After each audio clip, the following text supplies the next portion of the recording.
Para el equipo de Forbes Centroamérica es un honor platicar con Martín Rama, economista jefe para América Latina y el Caribe del Banco Mundial, quien promueve el debate sobre los temas de políticas en la región, lidera la preparación de informes clave sobre asuntos regionales y supervisa el trabajo analítico del Banco Mundial, además de involucrarse activamente con los gobiernos, la academia, la sociedad civil y la comunidad empresarial. Gracias, doctor Rama, por acompañarnos en esta entrevista desde Washington. Muchas gracias, Randira, por tenerme hoy con ustedes. Gracias. Doctor, con la pandemia, la mayoría de los países de la región incurrió en déficits presupuestarios significativos y la deuda pública es uno de los factores que más preocupa, especialmente en nuestra región. ¿Cuál es el balance del Banco Mundial en torno a este tema?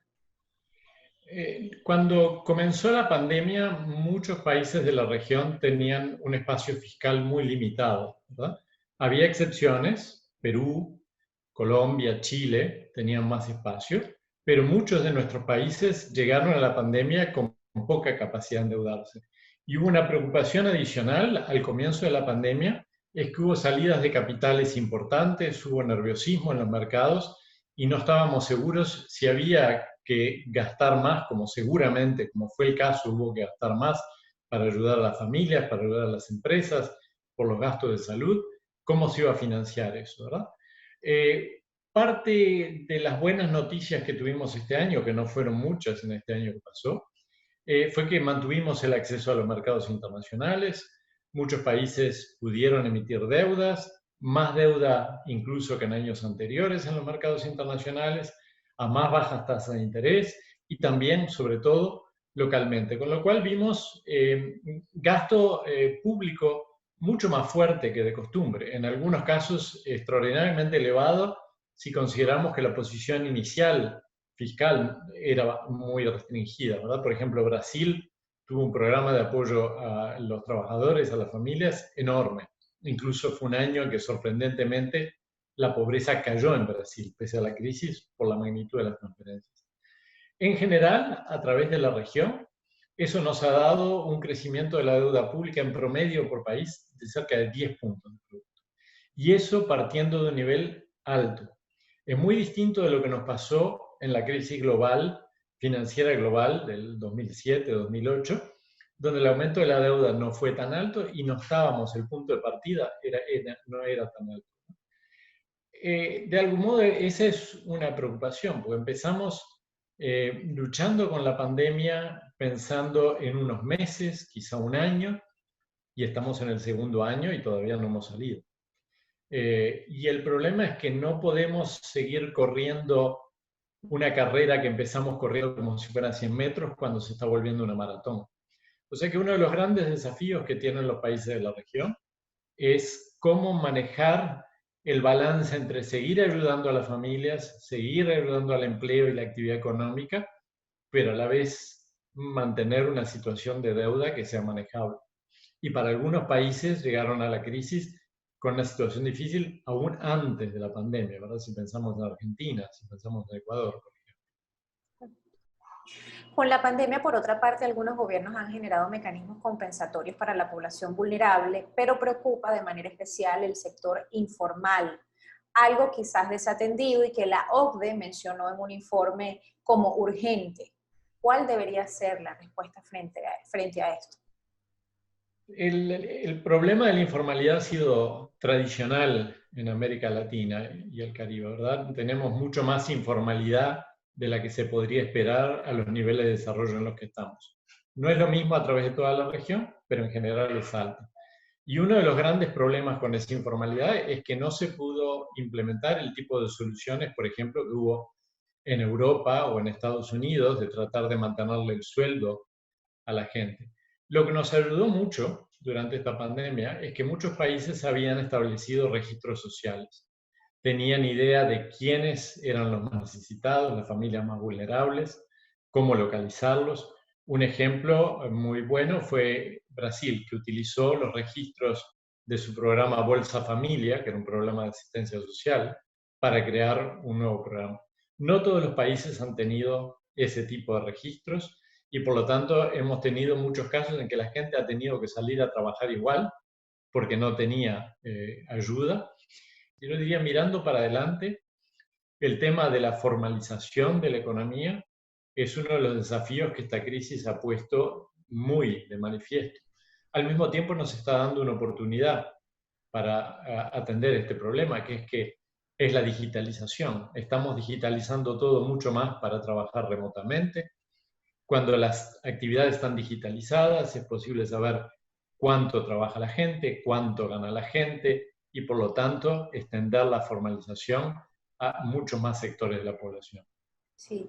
Según información del Banco de Desarrollo de América Latina, Panamá es uno de los países cuyo descenso económico ha sido más dramático en comparación al resto de la región. ¿Qué cree que ha hecho al país tan susceptible, quizás su condición de conectividad y apertura a los mercados internacionales? Sí, sin duda. La composición, la estructura inicial de la economía ha sido muy importante, ¿verdad? Estamos en una situación en la que hay sectores enteros de la economía que se han caído. El turismo es el más obvio, pero todo lo que tiene que ver con la conectividad aérea ha caído. Servicios personales que implican proximidad y que por lo tanto dan miedo al contagio han caído. Y tenemos sectores que se están expandiendo. La tecnología de información y comunicaciones, la logística, la finanza.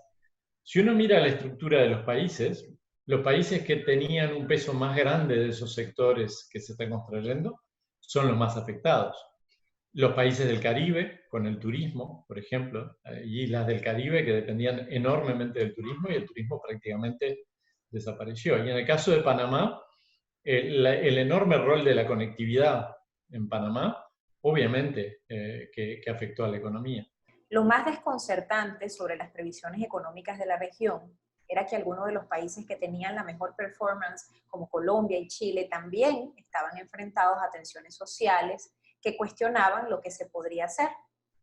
Y esta es una panorámica que no pinta bien para el segundo semestre de este año 2021, con un clima sociopolítico bastante complejo. Tenemos el caso de Brasil, Colombia, Argentina, Perú. ¿Cuáles son sus consideraciones con respecto al tema? Pienso que el análisis que hacíamos entonces sigue siendo válido en el siguiente sentido. En el año anterior a la pandemia tuvimos una docena de episodios importantes de descontento social en América Latina y el Caribe. Es difícil atribuirlos a un elemento en particular. Puede ser la desigualdad, puede ser el descontento con los gobiernos. Cada país tuvo su propia idiosincrasia en estos movimientos.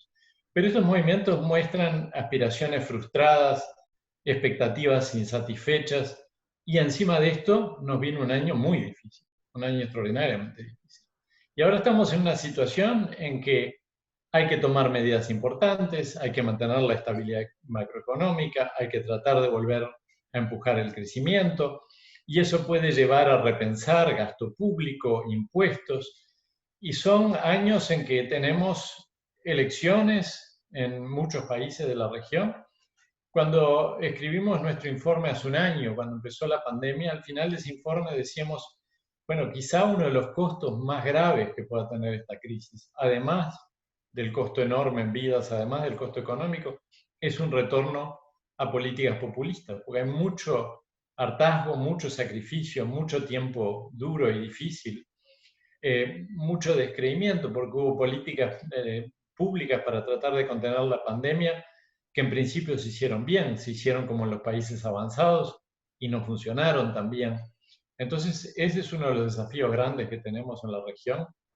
Por otra parte, el Banco Mundial ha adoptado medidas con el fin de ayudar a enfrentar la pandemia. Estas medidas incluyen unos 12.000 millones de dólares que se han destinado a países en desarrollo de ingreso bajo y mediano para comprar y distribuir las vacunas. Sin embargo, persiste la preocupación por el acceso desigual a la vacunación, algo que reitera la Organización Panamericana de la Salud. ¿Cuál es su visión al respecto, doctor Rama? Efectivamente, nosotros hemos puesto recursos a disposición de los países y no somos los únicos. El problema es la escasez de vacunas en sí, ¿verdad? En este momento es extraordinario que tengamos vacunas, que tengamos tantas vacunas, es extraordinaria la velocidad a la que se están produciendo, pero somos más de 7.000 millones de habitantes en el planeta y producir suficientes vacunas como para vacunarnos todos y llegar a inmunidad de grupo en la población mundial entera es algo que no importa cuántos recursos pueda haber, la cantidad de vacunas es limitada, ¿verdad? Si hay más recursos, unos podrán tenerla antes o después. Mantener la cooperación internacional, tratar de utilizar los excedentes que tienen los países avanzados que pueden no estar utilizando, mantener la transparencia de los mecanismos de acceso a la vacuna, son prioritarios. Nuestra contribución está en el financiamiento, ¿verdad? Pero el problema va mucho más allá del financiamiento. Muchísimas gracias al doctor Martín Rama, economista jefe para América Latina y el Caribe del Banco Mundial, por habernos atendido para esta entrevista desde Washington, para además el equipo de Forbes Centroamérica. Gracias, doctor Rama.